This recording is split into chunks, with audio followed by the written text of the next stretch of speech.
People always ask, how in the world did you get to where you are now? And I literally feel like I was pushed into becoming a chiropractor because when I was 16 years old, I fell off my house when I was locked out and I was doing the Spider-Man thing trying to get into an open window, and I didn't make it. Fell 20 feet, busted my leg, ended up in the hospital for a really long period of time, 100 days to be exact. I couldn't get out of the hospital. I was stuck in this traction where they were pulling on my leg to make sure that it wasn't going to heal short because I was still growing.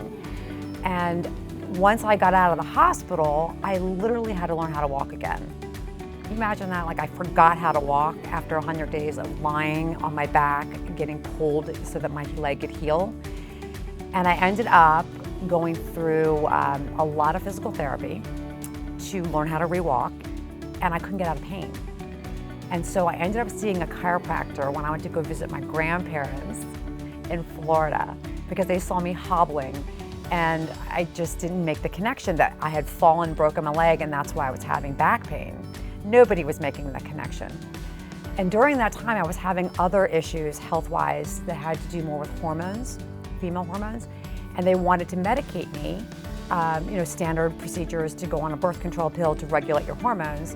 And I just, something inside me said, that makes no sense. So it kind of pushed me into the direction of trying things outside of the normal realm because the tests were coming back saying, that's all we've got for you. Well, I did decide not to go down that road, and when I went down to visit, my grandparents made an appointment for me to go see Dr. Blum, their chiropractor. I had never heard of a chiropractor before.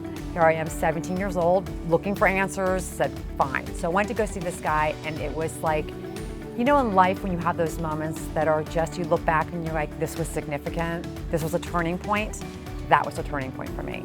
After seeing the chiropractor, getting relief, starting to learn that there is this actual roadmap that called nerves that run the body and run the muscles and communicate with the brain and the nerve system to make sure those organs are getting what they need. I chose to go into the health field, and it made sense to become a chiropractor. After about 8 or 10 years of chiropractic and practice, I started noticing a real trend where a lot of women, not men, but a lot of women initially, were coming in and they were telling me that they were being put on anti-anxiety medication or antidepressants. That they were having a lot of digestive issues. And again, at that point, I really wasn't connecting the dots 100%. I was like, oh, just thinking along this part of the spine, we can deal with digestion. But when I started to meet with other doctors who were doing more metabolic workups, they had learned to master the art of reading lab work. And I thought, now that's an interesting perspective. What if I started to master the art of reading labs so that I could look at patterns of function or patterns of dysfunction and then make sense of what's going on inside this person that we can do to help them restore optimal function.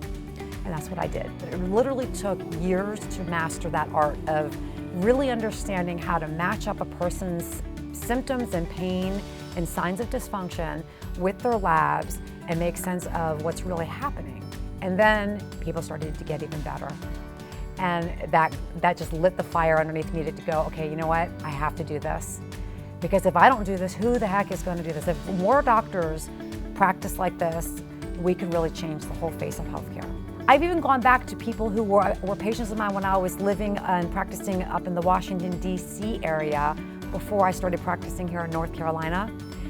And once I started figuring out how this works, I called them all up and I said, I know what's going on. Do you want me to help you? And they all were like, yeah. I'm like, cool. We're going to run these labs on you. You fill out these assessments. Let's figure this out. And that's what we started doing. So I work with people locally, but I also work with people remotely. It's really important for people to understand that health is a very personal journey, but you never have to go it alone. We're here for you. And when you're ready, just dial the number and get on our schedule. Even if you don't know what you have going on or what you want, you can at least come in and have a consult. That's not so scary.